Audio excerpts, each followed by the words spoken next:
Live from Chattanooga, Tennessee, it's Nooganomics with David Tulis.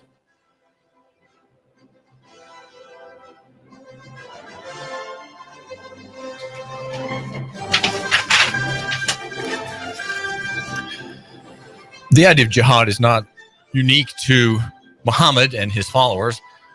There is in political correctness a similar theme, a similar impulse that restrains and creates in the heart of man fear. And I was watching a video this morning online of a black minister in maybe a country such as Kenya, maybe Nigeria, who was at one time a Muslim and who had been abused and attacked by his former fellow religionists with acid, and had a disfigured right hand half of his face. But he spoke very passionately to his viewer in an interview, and he says that the Christian man should always live in confidence of God and not in fear of man, and that is to say that he should always he should stand boldly and speak his mind, especially if what he's saying is not just true, but the truth. A Christian should not live in fear, and that is why Christianity is such a menace to the modern state. Christianity is always viewed as a threat to the state because it holds to a higher allegiance, and that is God himself and God through revelation, through his promise and his promise of salvation for those who repent of their sins. Those people, by the way, who then turn and look upon his law, the Ten Commandments being the summary of that law, as their template for light, as the light, as one verse puts it, the light unto their path they walk, in terms of what God sets down, that Jesus Christ, the Savior, affirmed in his life and in his words. Christ affirmed all of the law, though he abrogated the ceremonial and worship part of the law that applied only to ancient Israel and has no place today in his worship. My name is David Tulis, and we're here at AM 1240 Hot News Talk Radio. We're thinking about political correctness, and there's a story at knoxblogs.com by Michael Collins that brings us up to date about the cheeky doings at UT. The chancellor at UT in Knoxville is Jimmy Cheek, and he is taking fire from the Federal Education Committee Chairman Dolores Gresham. The State Senate Education Committee Chairman Dolores Gresham, a Republican in Somerville, and another Republican senator from Riceville, Mike Bell, who are calling on his resignation. And that is because he is putting his finger down on, and putting his thumb down on, if you will, religious details or manifestations in university events. Holiday parties should have no emphasis on religion or culture, according to an advisory posted on the University Office for Diversity and Inclusion website. There should be no games, quote, with religious or cultural themes such as Secret Santa. Senator Gresham says the Office of Diversity is not welcoming to all and hostile to none, as they claim. They are very hostile to students and other Tennesseans with Christian and conservative values. By placing a virtual religious test regarding holiday events at a campus, every student who is a Christian is penalized. Of course, now that's if they live in fear, they are penalized, and that's what of course you're supposed to be doing. You're supposed to constantly be cowering. You live in a state of what the Muslims call dimitude. Dimitude is that point is their hegemony, is their control increases in the society, where suddenly people are always fearful. They're always fearful. Though the Muslims don't have yet control of the situation, but one is afraid of offending them. One is afraid of death. One is afraid of causing offense. And dimitude is a form of a frame of mind, a living in fear, that the acid-burned Christian minister who was interviewed said should not be part of any Christian's life. There's a quote in a story at the Knoxville newspaper that has a spokesman saying that well, that these are just suggestions at UT. They're not rules. They're not really compelling. They're just suggestions. And yet there's a desire, nonetheless, for people to fear them to be rules, and so to act upon them as if they're rules, though they are just suggestions. And that is the whole political correct theory, which brings always control to the state. Control rises to the state. It is relinquished by people like you, my listener. You're the individual, and you think constantly, I can't do that, I can't do that. And so at some point, there's an internalization of the state's interest against the free market, against liberty, against personal expression, and in hostile to, we would say, the fruits, the benefits that are protected by the federal First Amendment, your freedom of speech. And there is, of course, no freedom of speech.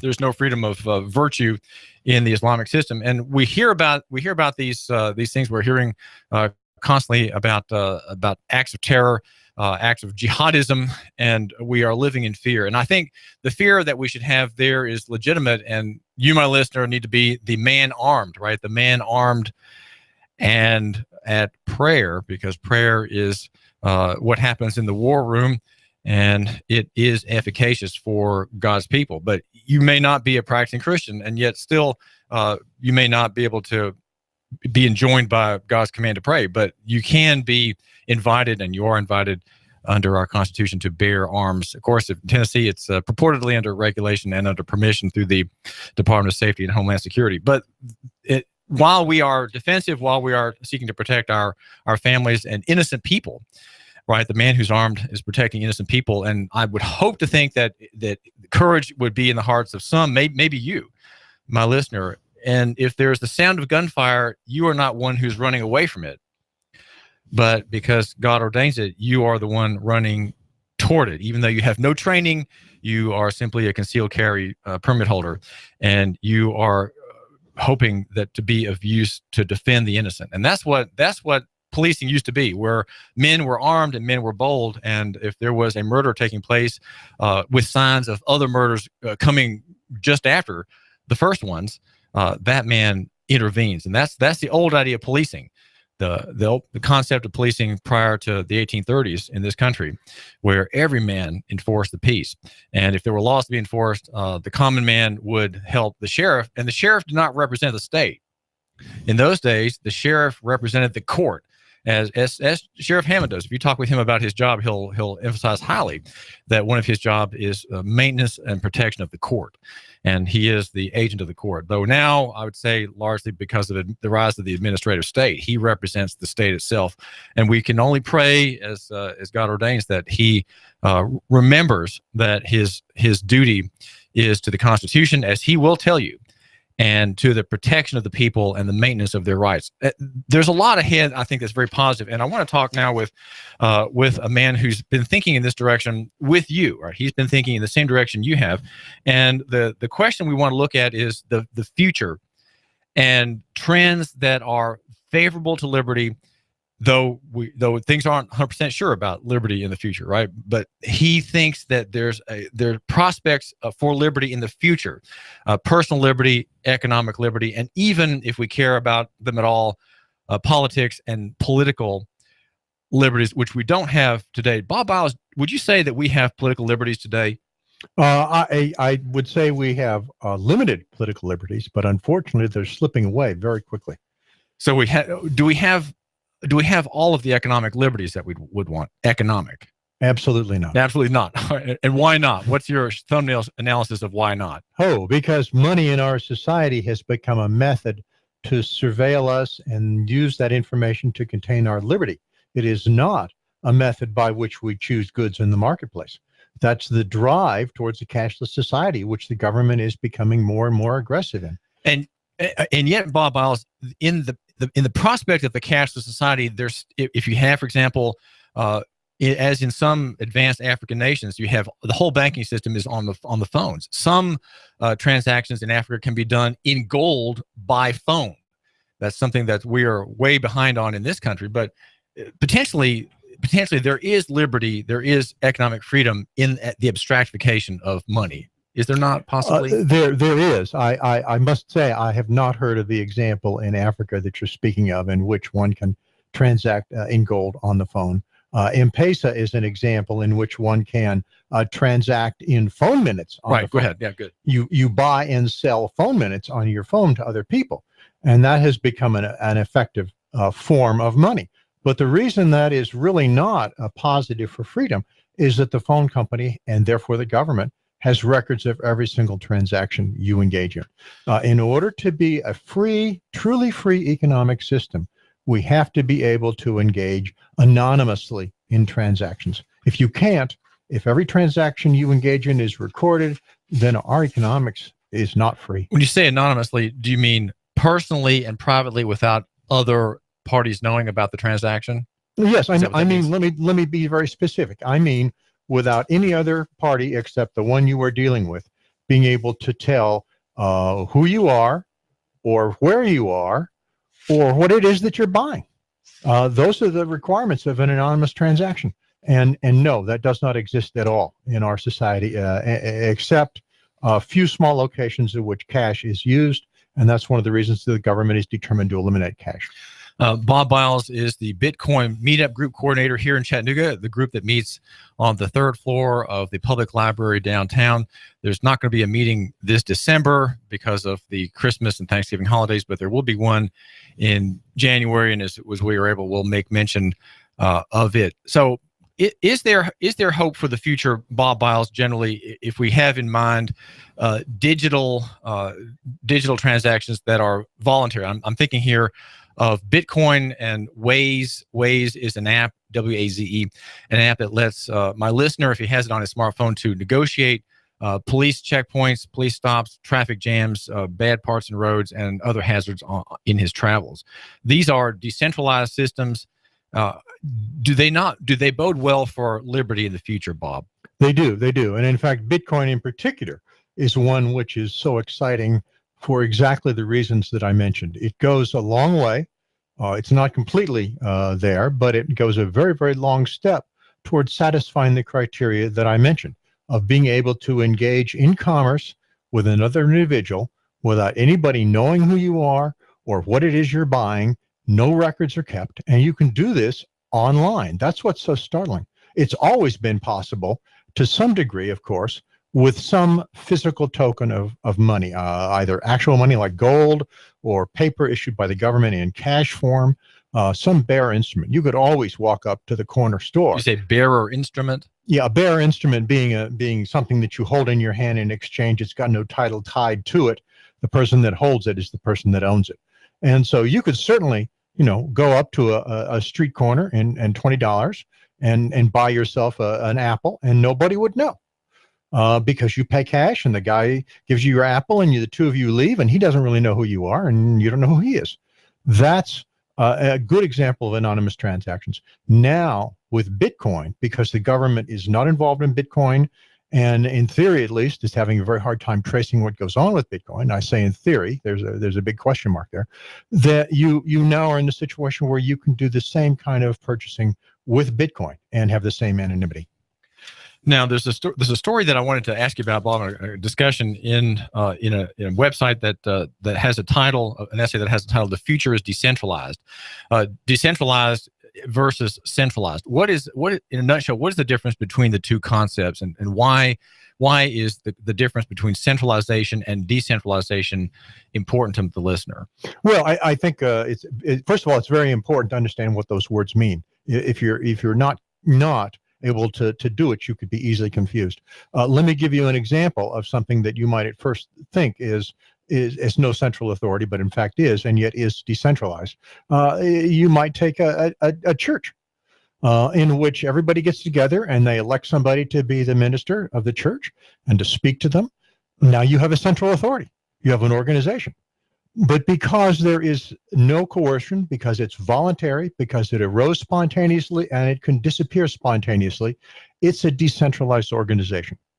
And when I say decentralized, that's really what I mean. Centralized organizations are organizations that use force or other forms of coercion to make sure that participants adhere to the requirements of the organization and function within it and do as told. And the obvious example that springs immediately is government. And so what we're talking about is that I've kind of lost track of the question that you asked. I'm sorry. I want give a quick operating definition of centralization and decentralization. Right. What's the difference? That would be it. I mean, I managed to do it after all. Which is a decentralized organization is an organization in which individuals on their own spontaneously organize without any coercion from above.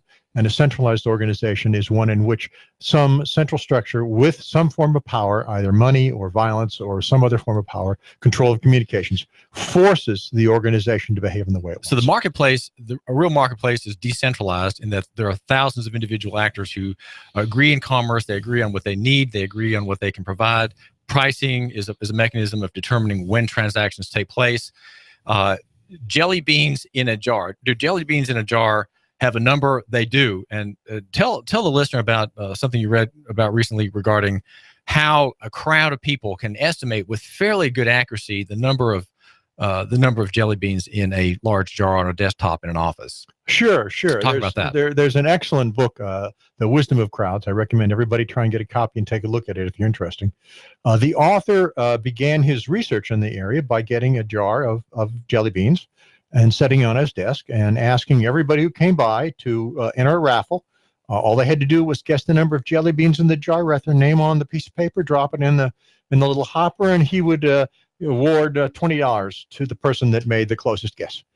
And results that he got were that, some people got pretty close, but the average of all of the people, when it was done, was closer than any of the individual people to getting the right answer. And he was kind of startled by this, so he repeated the test in different ways and different forms. And what he found out, and other people have confirmed this, is that, yes, there is some strange phenomenon that says that if you have a whole bunch of people who don't talk to each other about the issue, that's one of the requirements, and are not as selected for any particular knowledge, skill, or capability, which is another form of issue in the matter, that you get an extremely accurate collective guess of the crowds. A mint, such as the U.S. Mint, provides a service. The government provides a service. It used to provide honest constitutional money, and it doesn't now. But a mint lets a holder of a piece of silver or a piece of money, gold or other, know what the weight and fineness is of that piece. The mint establishes its authenticity, so that a man who buys something, say with a silver coin, doesn't have to ask a lot of questions of the man who's proffering him that coin in exchange for service. So it allows people who are strangers to interact without having to verify constantly the background of the other party. As long as they all trust the mint. As long as they all trust the mint. Okay. Now, why do you say that? Why is that important? Well, because one of the problems that we have had for a very long time in our society with government and money is that government always looks at the money that they create and say, gosh, if I diddle this a little bit, I can get a whole lot more money out of it, and I can get people to do things for free with me. And this is the common problem with any form of government-issued money, is debasement of the currency. And that's because there's centralization involved there, because the mint centralizes the function of verification. That's right. Right. That's right. And Bitcoin and honest money, which is known weights of silver, minted silver and gold coins that are of known fineness and quality, once the money's out, it is decentralized. Of course, if you have a Krugerrand or an Eagle, you know what it is. Exactly.